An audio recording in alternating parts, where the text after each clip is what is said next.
Hi hello ನಮಸ್ಕಾರ ಸ್ನೇಹಿತರೆ. ಭರ್ಜರಿ ಸರ್ಜರಿ ಭಾಗ್ಯ ನೂಡಲ್ಸ್ಗೆ ಸಿಕ್ಕಿದ್ದೇನು, ಯಾವ ರಿಯಾಕ್ಷನ್ ಸಿಕ್ತು? ಈ ಕಡೆ ಭಾಗ್ಯದ ಬಾಗಿಲು ತೆರೀತಾ ಇದ್ರೆ ಆ ಕಡೆ ಮನೆಯಲ್ಲಿ ತಾಂಡವ್ ಭಾಗ್ಯ ಗ್ರಹಚಾರ ಬಿಡಿಸೋಕೆ ರೆಡಿ ಆಗಿದ್ದಾರೆ. ಆದರೆ ತಾಂಡವ್ ತಲೆ ತಗ್ಸೋ ಪರಿಸ್ಥಿತಿ ಬರ್ತದೆ. ಮನೆಯವ್ರು ಎಲ್ಲರೂ ಕೂಡ ವಿಷಯ ಗೊತ್ತಾಗೋಯ್ತಾ ಭಾಗ್ಯ ಕೆಲಸ ಮಾಡ್ತಿರ್ತಕ್ಕಂಥದ್ದು. ಈ ಕಡೆ ಕುಸುಮರು ಕೆಲಸ ಮಾಡ್ತಿರೋ ವಿಷಯ ಕೂಡ ಮನೇಲಿ ರಿವೆಲ್ ಆಗೋ ಚಾನ್ಸಸ್ ಇದೆ. ಏನೆಲ್ಲ ಆಗಿದೆ, ಏನೆಲ್ಲ ಆಗ್ಬೋದು, ಇದೆಲ್ಲವನ್ನ ಕೂಡ ತಿಳ್ಕೊಬೇಕು ಅಂದರೆ ಈಗಲೇ ನಮ್ಮ ಈ ಚಾನಲ್ನ ಸಬ್ಸ್ಕ್ರೈಬ್ ಮಾಡಿ, ಹಾಗೆ ಒಂದು ವಿಡಿಯೋವನ್ನು ಪೂರ್ತಿಯಾಗಿ ನೋಡಿ.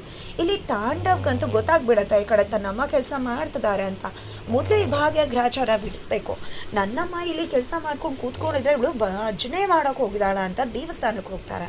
ಬಟ್ ತಾಂಡವ್ಗೆ ಇಲ್ಲಿ ಭಾಗ್ಯ ಕಾಣಿಸಲ್ಲ, ಭಜನೆ ಯಾವತ್ತೂ ಮುಗ್ದಿರುತ್ತೆ. ಏನಪ್ಪ ಇದು ಎಲ್ಲೋ ಹೋದ್ಲು ಅಂತ ಇಲ್ಲಿ ಜ್ಯುವೆಲ್ಲರಿ ಶಾಪಿಗೆ ಬಂದಿದ್ರು ಕೂಡ ಬರೀ ಭಾಗ್ಯಗೆ ಕಾಲಿಂಗು. ಆದರೆ ಭಾಗ್ಯ ಮಾತ್ರ ಕಾಲ್ನ ರಿಸೀವೇ ಮಾಡ್ತಿಲ್ಲ. ಈ ಕಡೆ ಶ್ರೇಷ್ಠ ಆಗಂತೂ ಫುಲ್ ಸಿಟ್ಟು ಬಂದ್ಬಿಡುತ್ತೆ. ಏನದು ತಾಂಡವ್, ಏನು ಮಾಡ್ತಿದ್ಯಾ ನೀನು? ಎಲ್ಲಿ ಬಂದರು ಆ ಭಾಗ್ಯ ಅವರೆಲ್ಲ? ಅವಳೆ ನನಗೂ ಕೂಡ ತಲೆ ಕೆಟ್ಟೋಗಿದೆ. ಇಲ್ಲಿಗೆ ಬಂದಿರೋದು ಯಾತಕ್ಕೆ? ನಾವು ಮಾಂಗಲ್ಯ ಸೆಲೆಕ್ಟ್ ಮಾಡೋದಕ್ಕಲ್ಲ. ಅದನ್ನು ಬಿಟ್ಟು ಏನು ಮಾಡ್ತಿದ್ಯಾ ನೀನು ಅಂತ. ಈ ಭಾಗ್ಯ ಎಲ್ಲೂ ಹೋದ್ರಲ್ಲಿ ನನ್ನ ಜೀವನಕ್ಕೆ ಅಡ್ಡ ಬರ್ತದಾಳೆ ಅಂತ ಶ್ರೇಷ್ಠ ಉರ್ತು ಹೋಗ್ತಾ ಇದ್ರೆ ಈ ಕಡೆ ತಾಂಡವ್ ಸರಿ ಆಯಿತು, ಸೆಲೆಕ್ಟ್ ಮಾಡಬೇಕು ಅಲ್ವಾ ಅಂತ ಹೇಳಿ ಸೆಲೆಕ್ಟ್ ಮಾಡ್ತಿದ್ದಾರೆ. ಆದರೆ ಆ ಕಡೆ ಭಾಗ್ಯ ಸಂಸಾರ ಅಂದ್ರೇನು, ಒಂದು ಹೆಣ್ಣು ಮಕ್ಕಳು ಸಂಸಾರಕ್ಕೆ ಎಷ್ಟು ಮುಖ್ಯ ಆಗ್ತಾರೆ. ಅಡುಗೆ ಅನ್ನೋದು ತನ್ನ ಒಂದು ಖುಷಿಯ ಸಂಗತಿ, ಅವಳ ಒಂದು ಜೀವನದ ಒಂದು ಮಹಾನ್ ಒಂದು ಕರ್ತವ್ಯ ಅನ್ನೋ ರೀತಿ ಭಾಗ್ಯ ಆಡ್ತಿರೋ ಮಾತುಗಳು ಅಲ್ಲಿ ಬಂದಿರೋ ಗೆಸ್ಟ್ ಮನನೇ ತಣಿಸ್ತಾ ಇದೆ. ಎಕ್ಸ್ಪ್ರೆಷನ್ ರಿಯಾಕ್ಷನ್ನೇ ಕೊಡ್ತಾ ಇರ್ತಕ್ಕಂಥ ಆ ಗೆಸ್ಟ್ ಇವತ್ತು ಭಾಗ್ಯ ಮಾತುಗಳನ್ನ ಕೇಳಿ ಹಾಗೆ ತಲ್ಲೀನರಾಗಿ ಮಗ್ನರಾಗಿ ಅವ್ರಿಗೆ ಗೊತ್ತಿಲ್ಲದಾಗೆ ಮುಖದಲ್ಲಿ ಎಕ್ಸ್ಪ್ರೆಷನ್ಸ್ ಬರ್ತದೆ. ಇದನ್ನು ಸೂಪರ್ವೈಸರ್ ಕೂಡ ಅಬ್ಸರ್ವ್ ಮಾಡ್ತಾರೆ. ಈ ಕಡೆ ಭಾಗ್ಯ ಒಂದು ಕಟ್ಟಡ ಮನೆ ಆಗಬೇಕು ಅಂದರೆ ಆ ಮನೇಲಿ ಒಂದು ಹೆಣ್ಣುಮಗಳಿರಬೇಕು. ಆ ಹೆಣ್ಣುಮಗಳೇ ಆ ಒಂದು ಕಟ್ಟಡನ ಮನೆ ಮಾಡೋದು. ಮನೆ ಮನಸ್ಸುಗಳು ಎಲ್ಲವೂ ಕೂಡ ಖುಷಿಯಾಗಿ ನೋಡ್ಕೊಳ್ಳೋದು ಆಕೆನ. ಗಂಡ ಮನೆಯಿಂದ ಹೊರಗಡೆ ಹೋಗಿ ದುಡ್ಕೊಂಡು ಬಂದರೆ ಹೆಂಡತಿ ಮನೆ ಒಳಗಡೆ ತನ್ನ ಕರ್ತವ್ಯವನ್ನು ನಿಭಾಯಿಸಬೇಕಾಗುತ್ತೆ.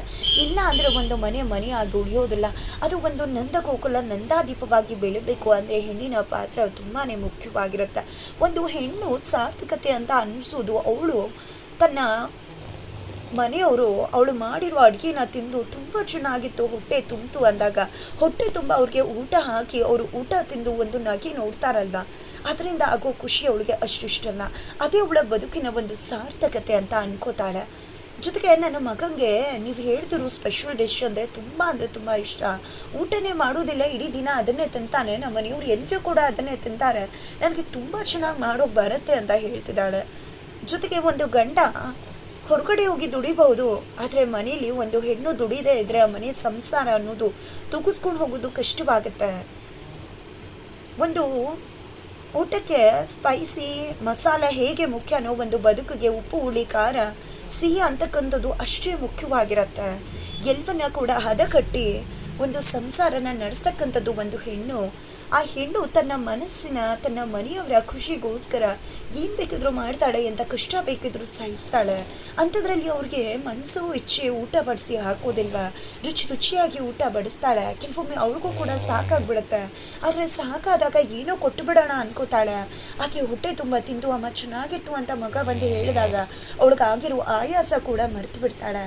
ಕೆಲವು ಗಂಟೆ ಹೋಗಿ ಗಂಡಸು ಹೊರಗಡೆ ದುಡಿದು ಬರ್ಬೋದು, ಆದರೆ 24 ಗಂಟೆ ಮನೆಯವ್ರಿಗೋಸ್ಕರ ದುಡಿಯೋದೇ ಹೆಣ್ಮಗಳು. ಅಂತ ಹೆಣ್ಮಗಳು ಮನೆಯವರ ಹೊಟ್ಟೆನ ತಣಿಸ್ತಾಳೆ, ಹೊಟ್ಟೆನ ತುಂಬಿಸ್ತಾಳೆ ಅಂತ ಹೇಳ್ತಾರೆ. ಇದರಿಂದ ಓನರ್ ಏನಮ್ಮ ಅಂದ್ಕೊಂಡಿದ್ದೆ ನೀನು ಮನೆಯವರು ಇಲ್ಲಿ 4 ಜನಕ್ಕೆ ಹೊಟ್ಟೆ ತುಂಬ ಊಟ ಆಗಿ ಮಾತ್ರಕ್ಕೆ ಇಲ್ಲಿ ರೆಸ್ಟೋರೆಂಟಲ್ಲಿ ಬಂದು ನೀನು ಹೇಳುವ ಹಾಗೆ ಅಡುಗೆ ಮಾಡೋದು ಅಷ್ಟು ಸುಲಭ ಅಲ್ಲ ಅಂತಾರೆ. ಮೊದಲು ಇಲ್ಲಿಂದ ಹೋಗ್ತಾರೋ ನೀನು ಅಂತ ಕಳಿಸ್ತಾರೆ. ಈ ಕಡೆ ಭಾಗ್ಯ ಕೂಡ ಸೋತು ಏನೇ ಹೇಳಿದ್ರು ಕೂಡ ಹೋಗಬೇಕಾಗತ್ತೆ. ಬಿಕಾಸ್ ಅವಳ ಮಾತನ್ನ ಅವ್ರು ಕೇಳೋದಿಲ್ಲ. ಆದರೆ ಗೆಸ್ಟ್ ನಿಂತ್ಕೊಮ್ಮ, ನೀನು ನಿಜವಾಗ್ಲೂ ಚೆನ್ನಾಗಿ ಮಾಡ್ತೀಯ, ನಿನಗೆ ಅದನ್ನು ಮಾಡೋಕೆ ಬರುತ್ತೆ ಅಂದಾಗ ಖಂಡಿತ ಸರ್ ತುಂಬ ಚೆನ್ನಾಗಿ ಮಾಡ್ತೀನಿ ಅಂತಾರೆ. ಹಾಗಿದ್ರೆ ನಿಂಗೆ ನಾನು ಅವಕಾಶ ಕೊಡ್ತೀನಿ. ನೀನೇನಾದರೂ ತಪ್ಪಾಗಿ ಮಾಡಿದ್ರೆ ನೀನು ಹೋಟೆಲ್ಗೆ ಕೆಟ್ಟ ಹೆಸರು ಬರುತ್ತೆ ಅನ್ನೋದು ನೆನಪಿರಲಿ ಅಂತ ಹೇಳಿದಾಗ ಏನು ಸರ್ ಅಂದಾಗ ತಿನ್ನೋದು ಟೇಸ್ಟ್ ಮಾಡೋದು ತಾನೇ ಅಲ್ವಾ, ಯಾರು ಮಾಡಬೇಕು ಅನ್ನೋದನ್ನು ಕೂಡ ನಾನು ಡಿಸೈಡ್ ಮಾಡ್ತೀನಿ ಅಂತ ಓನರ್ ಹೇಳ್ತಾರೆ.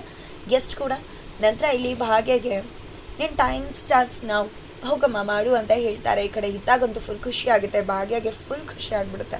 ಇಬ್ಬರು ಕೂಡ ಅಡುಗೆ ಮನೆಗೆ ಹೋಗ್ತಾರೆ. ಅಡುಗೆ ಮನೆಯಲ್ಲಿ ಮೇನ್ ಶಿಫ್ಟ್ ಕೂಡ ಏನ್ರಿ ಬರುತ್ತೆ ಅಂತ ಬಂದಿದ್ರೆ ಅಥವಾ ಸುಮ್ಮನೆ ಪೋಸ್ಟ್ ಕೊಡೋಕೆ ಅಂದಾಗ ಖಂಡಿತ ಬರುತ್ತೆ ಸರ್ ಅಂತ ಹೇಳ್ತಾರೆ. ಹೌದಾ ಹೇಗೆ ಮಾಡೋದು ಹೇಳಿ ಅಂತ ಕೂಡ ಕೇಳ್ತಾರೆ. ಈ ಕಡೆ ಹೇಳ್ತಾರೆ ಕೂಡ, ಜೊತೆಗೆ ನಮಗೂ ಕೂಡ ಬರುತ್ತೆ, ತುಂಬ ಟ್ರೈ ಮಾಡಿದ್ದೀವಿ, ಬಟ್ ಆ ಟೇಸ್ಟ್ ಬರಲ್ಲ ಅಂತಲೇ ಕೈ ಬಿಟ್ಟಿರೋದು ಅಂತ ಶೆಫ್ ಹೇಳ್ತಾರೆ. ಇವತ್ತು ನಾವೆಲ್ಲರೂ ಕೂಡ ಒಟ್ಟಿಗೆ ಸೇರ್ಕೊಂಡು ಮಾಡೋಣ ಅಂತ ಹೇಳಿ ಎಲ್ಲರನ್ನ ಕೂಡ ಒಗ್ಗೂಡಿಸ್ಕೊಂಡು ಭಾಗ್ಯ ಅದನ್ನು ಮುಂದಾಳತ್ವನ ವಹಿಸ್ಕೊಂಡು ಆ ಒಂದು ಒತ್ತು ಶಾವಿಗೆ ರಸೆಯನ್ನು ಮಾಡ್ತಿದ್ದಾರೆ. ನೋಡೋಕ್ಕಂತೂ ಜಬರ್ದಸ್ತಾಗಿ ಹಾಗೆ ಕಾಣಿಸ್ತಿದೆ. ಟೇಸ್ಟ್ ಅಂತೂ ಸೂಪರ್ವಾಗಿರುತ್ತೆ ಭಾಗ್ಯ ಅಂತ ಹಿತ ಹೇಳ್ತಿದ್ದಾರೆ. ಶೆಫ್ ಕೂಡ ತುಂಬ ಚೆನ್ನಾಗಿ ಮಾಡಿದ್ದೀರಾ, ಆದರೆ ಟೇಸ್ಟ್ ಹಾಗೆ ಇರೋದು ಮುಖ್ಯ ಅಲ್ವಾ ಅಂತ ಕೂಡ ಹೇಳ್ತಾರೆ. ಅವ್ರಿಗೆ ಹೇಗೆ ತೋಚುತ್ತೋ ಹಾಗೆ ಭಾಗ್ಯ ತುಂಬ ಚೆನ್ನಾಗಿ ಸಿಂಪಲಾಗಿ ಗಾರ್ನಿಷ್ ಕೂಡ ಮಾಡ್ತಾರೆ. ಬಟ್ ಇಲ್ಲಿ ಮ್ಯಾಗ್ಝಿನ್ನ ತರೋಕೆ ಹೋದಂಥ ಸೂಪರ್ವೈಸರ್ ಹತ್ರ ಓನರ್ ಬಂದಿದೆ, ಏನ್ರಿ ಹೋಗ್ಬಿಟ್ಟು ದರ್ಶಿನಿ ಹೋಟೆಲಿಂದ ತೊಗೊಂಡು ಬನ್ನಿ ಅಂತ ಕಳಿಸ್ತಾರೆ. ಬಟ್ ಹೋದವರು ಹಾಗೆ ಬರಿಕೆಯಲ್ಲಿ ವಾಪಸ್ ಬರ್ತಾರೆ. ಸೂಪರ್ವೈಸರ್ ಎಲ್ರಿ ಅದು ಅಂದಾಗ, ಇಲ್ಲ ಅವರ ಶೆಫ್ಗೆ ಮಾಡೋರಿಗೆ ಹುಷಾರಿಲ್ವಂತೆ, ಹಾಗಾಗಿ ನಾವು ಕೊಡೋಕ್ಕಾಗಲ್ಲ ಅಂತ ಹೇಳಿಬಿಟ್ರು ಅಂತಾರೆ. ಅವ್ರು ಕೊಡೋಕ್ಕಾಗಲ್ಲ ಅಂದ ತಕ್ಷಣ ನೀವು ಹಾಗೆ ಬಂದುಬಿಟ್ರೆ ಡೀಲ್ ಆಗಿಲ್ವಾ, ಬಿಸ್ನೆಸ್ ನಡೀತಾ ಅಲ್ವಾ, ದುಡ್ಡು ಕೊಡಲ್ವ ನಾವು ಅಂದಾಗ, ಏನೇ ಮಾಡಿದ್ರು ಕೊಡಲ್ಲ ಅಂತ ಹೇಳಿದ್ರು ಅಂತ ಹೇಳ್ತಾರೆ. ಆದರೆ ಯಾವುದೇ ಕಾರಣಕ್ಕೂ ಭಾಗ್ಯ ಡಿಶ್ ಅವನ್ನ ತಲುಪಬಾರ್ದು, ಆಮೇಲೆ ನಮ್ಮ ಹೋಟೆಲ್ ಮುಳುಗೋಗ್ಬಿಡುತ್ತೆ ಅಂತ ಓನರ್ ಹೇಳ್ತಿದ್ರೆ ಅಷ್ಟರಲ್ಲಿ ಹಿತ ಭಾಗ್ಯ ಅದನ್ನು ತೊಗೊಂಡು ಗೆಸ್ಟ್ ಹತ್ರ ಹೋಗ್ತಿದ್ದಾರೆ. ಹೋಗ್ರಿ ಮೊದಲು ತಡೀರಿ ಅದನ್ನು ಅಂತ ಹೇಳಿದ ತಕ್ಷಣ ಸೂಪರ್ವೈಸರ್ ಕೂಡ ಹೋಗ್ತಿದ್ದಾರೆ. ಈ ಕಡೆ ಟೇಬಲ್ ಹತ್ರ ಬರ್ತಾರೆ. ಟೇಬಲ್ ಹತ್ರ ಗೆಸ್ಟ್ ಇಲ್ಲ, ಏನಿದು ಹೊಟ್ಟೋಗ್ಬಿಟ್ರೆ ಏನು ಅಂತ ಭಾಗ್ಯ ಹೇಳಿದಕ್ಕೆ, ಇಲ್ಲ ಹೋಗಿಲ್ಲ, ಇಲ್ಲೇ ಕಾರ್ಕಿ ಎಲ್ಲ ಇದೆ ಅನ್ಸಿದ್ರೆ, ವಾಚ್ ಎಲ್ಲ ಇಲ್ಲೇ ಇದೆ ಅಲ್ವಾ, ಎಲ್ಲೋ ವಾಶ್ರೂಮ್ಗೆ ಹೋಗಿರ್ಬೋದು ಅಂತ ಹೇಳ್ತಾರೆ. ನಂತರ ತುಂಬ ಚೆನ್ನಾಗಿ ಮಾಡಿದೆಯಾ ಭಾಗ್ಯ, ಸೂಪರ್ವಾಗಿರುತ್ತೆ ಅಂತ ಹಿತ ಹೇಳ್ತಿದ್ದಾರೆ. ಅಷ್ಟರಲ್ಲಿ ಸೂಪರ್ವೈಸರ್ ಬಂದಿದೆ, ಏನು ಇದು ಭಾಗ್ಯ ಮೊದಲು ತೊಗೊಂಡು ಹೋಗ್ರಿ ನಿಮ್ಮ ಡಿಶ್ನ ಅಂತಾಗ, ತುಂಬ ಚೆನ್ನಾಗಿದೆ ಸರ್, ನೋಡಿ ಸರ್ ದರ್ಶಿನಿ ಹೋಟೆಲ್ ಥರನೇ ಇದೆ, ಟೇಸ್ಟ್ ಕೂಡ ತುಂಬ ಚೆನ್ನಾಗಿರುತ್ತೆ ಅಂದಾಗ, ಏನ್ರಿ ಅವ್ರ ಪರ ಬ್ಯಾಟಿಂಗ್ ಮಾಡೋಕಿದ್ದೀರಾ, ರಿಸೈನ್ ಕೊಟ್ಬಿಟ್ಟು ಪಿ ಆಗಿಬಿಡ್ರಿ ಅವ್ರಿಗೆ ಅಂತ ಹೇಳ್ತಿದ್ದಾರೆ. ಈ ಕಡೆ ಸೂಪರ್ವೈಸರ್ ಏನು ನಮ್ಮ ಹೋಟೆಲ್ನ ಮುಚ್ಚಿಸ್ಬೇಕು ಅಂತ ಬಂದಿದ್ದಾರೆ. ಅವರು ಬರೋದ್ರೊಳಗೆ ತೊಗೊಂಡೋಗಿ, ಹೇಗೂ ಅವರಿಲ್ಲ ಒಳ್ಳೇದೇ ಆಯಿತು, ಇಲ್ಲ ಅಂದರೆ ನಿಮ್ಮ ಮೇಲೆ ಫ್ರಾಡ್ ಕೆಲಸ ಮಾಡಿದ್ದೀರಾ, ಸುಳ್ಳು ಹೇಳಿ ಕೆಲಸಕ್ಕೆ ಸೇರಿದ್ದೀರಾ ಅಂತ ಹೇಳಿ ಪೊಲೀಸ್ ಅವ್ರಿಗೆ ಕಂಪ್ಲೇಂಟ್ ಕೊಡಬೇಕಾಗತ್ತೆ ಅಂತ ಭಯ ಹುಟ್ಟಿಸ್ತಾರೆ. ಹಾಗಾಗಿ ಭಾಗ್ಯ ಅಸಹಾಯಕ ಸ್ಥಿತಿಯಲ್ಲಿ ಅಲ್ಲಿಂದ ಹೊರಗಡೆ ಹೋಗಬೇಕಾಗಿದೆ. ಈ ಕಡೆ ಮೊದಲು ಕ್ಲೀನ್ ಮಾಡಿಸಿ ಅಂತ ಓನರ್ ಸೂಪರ್ವೈಸರ್ಗೆ ಹೇಳ್ತಾರೆ, ಇನ್ನೇನೋ ಕ್ಲೀನ್ ಮಾಡಿಸ್ಬೇಕು. ಅಷ್ಟರಲ್ಲಿ ಗೆಸ್ಟ್ ಬಂದೇ ಬಿಡ್ತಾರೆ. ರೆಡಿ ಆಗೇ ಹೋಯ್ತಾ, ಹಾಗಿದ್ರೆ ಸರ್ವ್ ಮಾಡಿ ಅಂದಾಗ, ಸಾರಿ ಸರ್ವ್ ಮಾಡೋಕ್ಕಾಗಲ್ಲ, ಬಿಕಾಸ್ ಗಾರ್ನಿಷ್ ಆಗಿಲ್ಲ ಅಂದಾಗ, ಯಾರು ಕೇಳಿದ್ದು ಗಾರ್ನಿಷ್ನ, ಆಗಿದೆಯಲ್ಲ ಇದಕ್ಕಿಂತ ಏನು ಬೇಕು, ಫುಡ್ನ ಟೇಸ್ಟ್ ಮಾಡೋದು, ಗಾರ್ನಿಷ್ ಹೇಗಿದೆ ಅನ್ನೋದಲ್ಲ ಅಂತ ಹೇಳಿ ಸರ್ವ್ ಮಾಡಿಸ್ಕೊತಿದ್ದಾರೆ. ಏನಪ್ಪ ಮಾಡೋದು, ಮುಗೀತು ನಮ್ಮ ಕತೆ, ಅಯ್ಯೋ ಫಿನಿಶ್ ಆಯಿತು ನಮ್ಮ ಹೋಟೆಲ್ ಒಂದು ಭವಿಷ್ಯ ಅಂತ ಅನ್ಕೋತಿದ್ದಾರೆ. ಫೈನಲಿ ಗೆಸ್ಟ್ ಟೇಸ್ಟ್ ಮಾಡೇ ಬಿಟ್ಟರು. ಈ ಕಡೆ ಹೊರಗಡೆ ಹೋಗ್ತಿದ್ದಾರೆ ಭಾಗ್ಯ ಹಿತ ಜೊತೆ.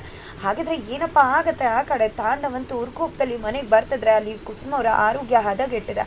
ಹಾಗಾದರೆ ಏನಾಗ್ಬೋದು, ಇಲ್ಲಿ ಟೇಸ್ಟ್ ಮಾಡಿದಂತಹ ಗೆಸ್ಟ್ ರಿವ್ಯೂನ ಮರುದಿನ ಕೊಡ್ತಾರೆ, ಬಟ್ ಆ ರಿವ್ಯೂನ ಅವ್ರಿಗೆ ಇವತ್ತೇ ಕೊಟ್ಬಿಡ್ತಾರೆ.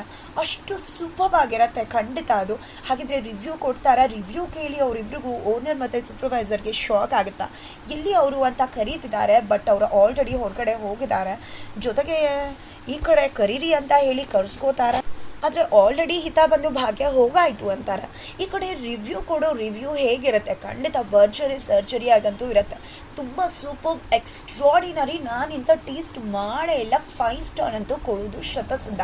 ಅದನ್ನು ಕೇಳಿದೆ, ಓ ಮೈ ಗಾಡ್, ನಿಜವಾಗ್ಲೂ ಆ ಭಾಗ್ಯ ಇಷ್ಟು ಚೆನ್ನಾಗಿ ಮಾಡಿದ್ರೆ ನಾವ್ಯಾಕೆ ಇನ್ನು ಮುಂದೆ ಬೇರೆ ಹೋಟೆಲಿಂದ ತರಿಸ್ಕೋಬೇಕು, ಇನ್ನು ಇವ್ರನ್ನೇ ಶೆಫ್ ಆಗಿ ಇಟ್ಕೊಂಡ್ರೆ ಆಯ್ತಲ್ವ. ಈಗ ತಾನೇ ಹೇಳಿದ್ರು ಇದಕ್ಕೋಸ್ಕರ ಸ್ಪೆಷಲ್ ಶೆಫ್ ಇಟ್ಟಿದ್ದೀನಿ ಅಂತ. ಹಾಗಿದ್ರೆ ಈ ಒಂದು ಮ್ಯಾಗ್ನಿಫರ ಮೂಸಾ ನೂಡಲ್ಸ್ ಮಾಡೋದಕ್ಕೆ ಭಾಗ್ಯನೇ ಸ್ಪೆಷಲ್ ಶೆಫ್ ಆಗಿ ಆಫರ್ ಮಾಡೋದಕ್ಕೆ ಸಿದ್ಧವಾಗಿ ಮುಂದಾಗ್ತಿದ್ದಾರೆ ಈ ಕಡೆ ಓನರ್ ಅವರು. ಹಾಗಿದ್ರೆ ಭಾಗ್ಯ ಅಲ್ಲೇ ಹೋಟೆಲ್ ಹತ್ರ ಇದ್ದು ಬರ್ತಾರ ಅಥವಾ ಮನೆಗೆ ಹೋಗ್ಬಿಟ್ಟಿರ್ತಾರ.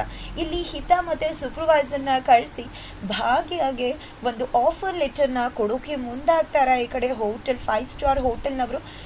ಹಾಗೂ ಚಾನ್ಸಸ್ ತುಂಬಾ ಇದೆ. ಈ ರೀತಿ ಭಾಗ್ಯ ಮನೆಗೆ ಹೋಗ್ಬೋದು, ಮನೆಗೆ ಹೋಗಿ ತಾಂಡವ್ ದೊಡ್ಡ ಗಲಾಟೆ ಮಾಡ್ಬೋದು. ಎಲ್ಲರ ಮುಂದೆ ಇಲ್ಲಿ ಕುಸುಮರು ಜಾಬ್ ಹೋಗ್ತಿರೋ ಒಂದು ವಿಷಯ ರಿವೀಲ್ ಆಗುತ್ತೆ, ಅದರ ಮುಖಾಂತರ ದೊಡ್ಡ ಇಶ್ಯೂ ಆಗುತ್ತೆ. ಅದರ ನಡುವೆ ಈ ಕಡೆ ಭಾಗ್ಯ ಎಲ್ಲೋದು ಅನ್ನೋ ಕ್ವೆಶನ್ ಬರಬಹುದು. ಅದರ ನಡುವೆ ಇನ್ನೇನು ಹೇಳಬೇಕು ಅನ್ನೋ ಅಷ್ಟರಲ್ಲಿ 5 ಸ್ಟಾರ್ ಹೋಟೆಲಿಂದ ಭಾಗ್ಯಗೆ ಸ್ಪೆಷಲ್ ಶೆಫ್ ಆಫರ್ ಲೆಟರ್ ಕೂಡ ಬರುತ್ತೆ. ಇದರಿಂದ ತಾಂಡವ್ ಕೂಡ ತಲೆ ತಗ್ಗಿಸ್ಬೇಕಾಗಬಹುದು. ಮುಂದೆ ಏನಾಗುತ್ತೆ, ಭರ್ಜರಿ ಸರ್ಜರಿ ಮಹಾ ತಿರುವು ಕಾದಿದೆ. ತಾಂಡವ್ಗೂ ಕೂಡ ಭರ್ಜರಿ ಸರ್ಜರಿ ಖಂಡಿತ ಆಗೋದ್ರಲ್ಲಿದೆ. ಮುಂದೇನಾಗುತ್ತೆ ತಿಳ್ಕೊಬೇಕು ಅಂದರೆ ಮುಂದಿನ ವೀಡಿಯೋಗೋಸ್ಕರ ವೆಯ್ಟ್ ಮಾಡಬೇಕಾಗತ್ತೆ.